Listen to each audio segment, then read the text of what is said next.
I've got about apparently 5 or 6 minutes to say the most useful things I can think of. I'm going to do my best. It was suggested that I distill things down to three items. I think I'll go with 4, and I'll try. I think these are pretty important ones. Some of them are going to sound like, well, you've heard it before, but it's worth re-emphasizing. I think the first is you need to work, depending upon how well you want to do, and particularly if you're starting a company, you need to work super hard. So what does super hard mean? Well, when my brother and I were starting our first company, instead of getting an apartment, we just rented a small office and we slept on the couch.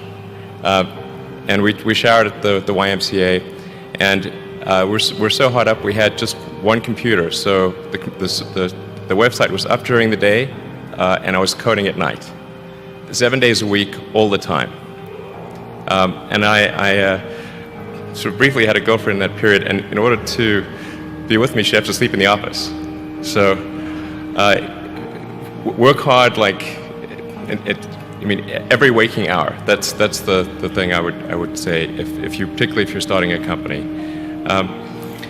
And I mean, if you do simple math, say okay, if somebody else is working 50 hours and you're working 100, you'll get twice as much done in the course of a year as the other company.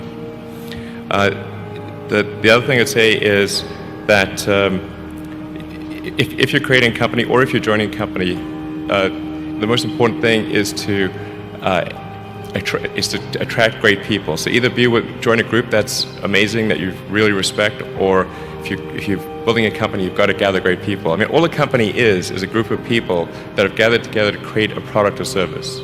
And so depending upon how talented and hardworking that group is, and the degree to which they are focused cohesively in a good direction, that will determine the success of the company.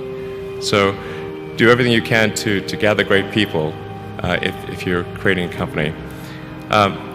Then I'd say focus on signal over noise. A lot of companies get confused. They spend money on things that don't actually make the product better.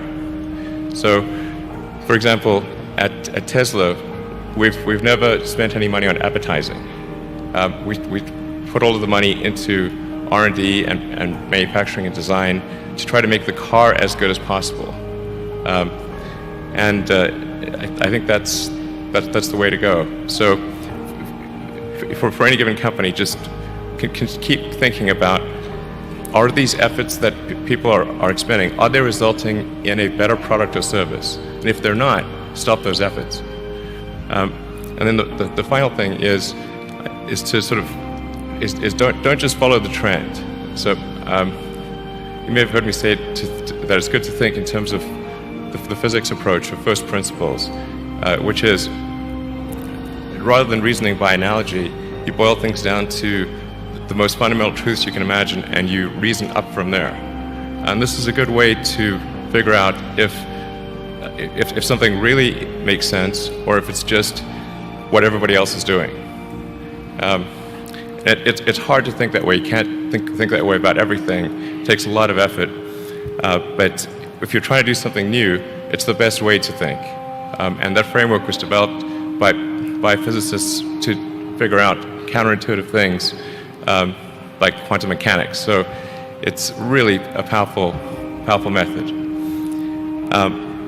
Anyway, so that's, and then I think that the final thing I would encourage you to do is, now is the time to take risk. You don't have, you don't have kids. As you get older, your obligations increase. So and once you have a family, you start taking risk not just for yourself but for your family as well. It gets much harder to do things that might not work out. So now is the time to do that before you have those obligations. So I would encourage you to take risks now. Do something bold. You won't regret it. Thank you.